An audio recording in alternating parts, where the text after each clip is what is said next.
What's up, guys? It's Nick here, and yes, it's finally here. The Black Ops 2 Uprising DLC trailer is finally here. Now, as always, it starts off with some multiplayer stuff. The maps look really cool, so I encourage you to go to the video, which is linked down below, and watch all the multiplayer stuff there. However, in this video, I'm going to focus mostly on zombies, because really, that's what matters to me, and I think that's what matters to you guys. So let's go ahead here and skip forward.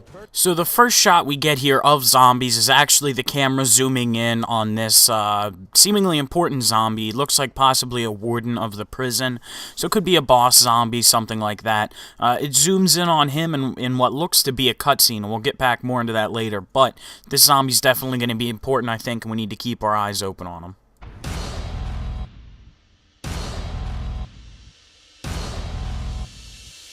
So that was a shot there going through the cell block here. You can see a hanging guy up top there, and also there's two levels of cells. The upper right side there has barbed wire going on, so it's almost like this place has kind of become a settlement. You know, this prison hasn't been active for very long. This is again another shot of the cell block. Looks like those steps down there you can go up and down between levels to get around the map, and you know, maybe there'll be blockage blocking there that you have to buy to get through, something like that. This is going down a set of stairs out into the side, which I think is possibly the starting room.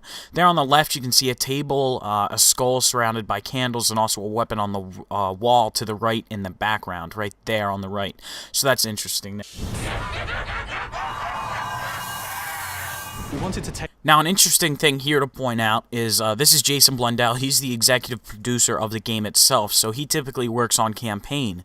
And there's no sign of Jimmy Zielinski or Reza Al Ghazi or any of the typical people we see, so I'm not necessarily sure where the zombies team is. I'm sure they had involvement on this map, but it looks like it's being produced overall by the single-player team. Take the story somewhere new and change the. Now, interestingly enough, this is a motion capture session that they've done, what looks like for a cutscene for the beginning of this map, and we'll go to another shot of it actually in the game here in a second. But to see them actually recording mocap for zombies is pretty cool. Vibe. We're embracing this idea of horror thriller. So here is the motion capture thing in-game in what is presumably a cutscene that we'll see at the beginning of the map. This is a guy in his cell getting attacked by zombies, so this could be, you know, when the outbreak first happened, something along those lines. I love me some zombies cutscenes, and I can't wait to see how this one turns out. So what you see here is this big beam of light, and, you know, that could be the mystery box, although it's not necessarily the same color as the mystery box typically is, and we'll see that in a little bit. So it could be a new weapon, new enemy, new anything really, but it's definitely something to take note of. Now, this is outside the prison itself here. You can see these lights turning on, and the poles are surrounded by barbed wire, and so is the prison, so it's still a very hostile environment. Alcatraz has had so many different incarnations. We can start playing. Now, this shot's here pretty interesting because you get a good look at the scale of this map overall. You have the foreground, which definitely looks like something you can walk on. This pier that's going up to the two red cranes on the right side, that's, you know, you would lift boats down into the water to leave the island and come back. There's a water tower in the rear on the right, but let's zoom in to the top left here. When we do that, we can get a better look at two very important things here. I think one is on the right, you see this red, orangish pillar of light going through the sky, and also something like an explosion, a fire effect below it. Very, very interesting to see that type of color there where everything else is drab and dreary. Also on the right, you can see the lighthouse there, which will definitely, I think, play a part into this map's Easter egg. You know, we have the continuing theme of towers and taking over the towers, so we'll probably have to do the same with that lighthouse. With the history there. This is once again another shot of the environment, and that's one of the big things I love about this trailer, is just the environment looks amazing. It really sets the mood of the map, and that's something that I really look forward to. So you got like the 1920s going into the. This here is two interesting things. This is the Tommy gun right there that the character that this shot is from is actually holding, reloading. It's a completely new model, so it's not recycled from World at War, Black Ops, anything like that. And then also on the wall to the left, So right behind here where you see the other character using a Tommy gun, you see these shapes on the wall, and those aren't just any old, paint fading off and cracking off pattern. I think that there's something written there, possibly in the old Illuminati Bavarian code from World at War, something in another language, but, that combination of shapes and stuff, that doesn't just randomly happen.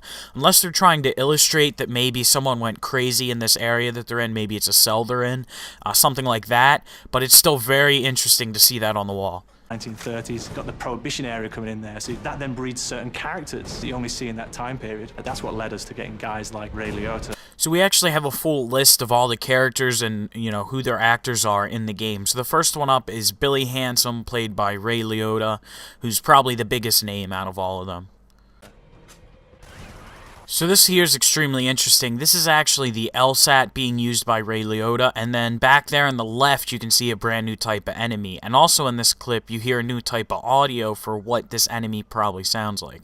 So this is a brand new type of enemy here, and it kind of looks like a dog, but it's kind of like has a mane, like a lion, a mane of fire, and its eyes are fire, and its mouth is fire. It looks absolutely amazing, amazingly detailed, and I can't wait to see what it becomes. But there is a sound effect that plays during this clip that's probably a sound that this enemy emits. Maybe it's something that you use to know when it's near, something like that. So I'm going to play that a couple times. And here's our second character, Sal DeLuca, played by Chaz Palminteri, and he actually has an Uzi as his weapon, which is pretty damn cool.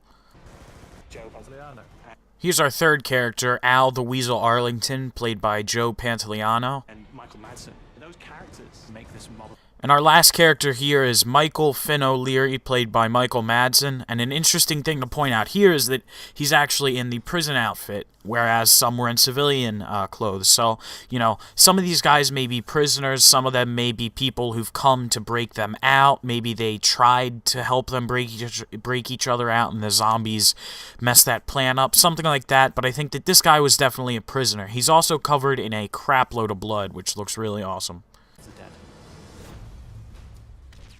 Here's a DLC package that multiplayer fans are really going to enjoy with 4 very diverse, unique locales, each with their own gameplay-centric style.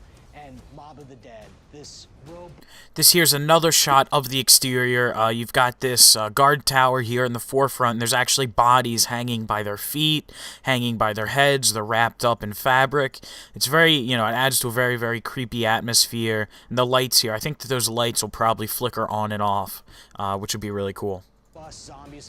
Then this shot here also shows a lot of bodies hanging up, once again, adding to the creepy atmosphere, but also there's got to be a reason for this, and I hope, I look forward to finding out why there's bodies everywhere, what happened here that made this happen. So that's about it for the trailer itself, but then there's also this. This is actually taken from within the trailer. This is a very quick flash right when he says, "So we went to Alcatraz," and right when it flashes, if you go frame by frame, you can actually find this. It's a very, very interesting picture of what looks to be some type of old elevator, maybe, evidenced by the buttons on the back there, but there's blood everywhere, all over the place in this room. There's a teddy bear in the center. It looks very real, too. It almost looks like this was a picture of an elevator that someone took, and then they put a teddy bear there. Is it in the map? It's very interesting, and there's going to be a lot of research done into what this specifically means. Maybe it's just a hint towards the music Easter egg. Maybe this is a teddy bear location. It could be just about anything, but the fact it's there for a very, very, very short amount of time is very interesting. And this is one of the most diverse DLC packages you've seen yet from Treyarch. And that is it for the first look at Uprising trailer. I cannot wait for this map. I'm excited beyond belief. If you guys enjoyed it, be sure to leave a like on the video. I love doing this stuff. Hopefully I pointed some things out to you guys, and I love looking at this type of stuff. I can't wait to play this map. It looks amazing. I'll keep you guys up to date on the road to the map pack, and I'll see you then.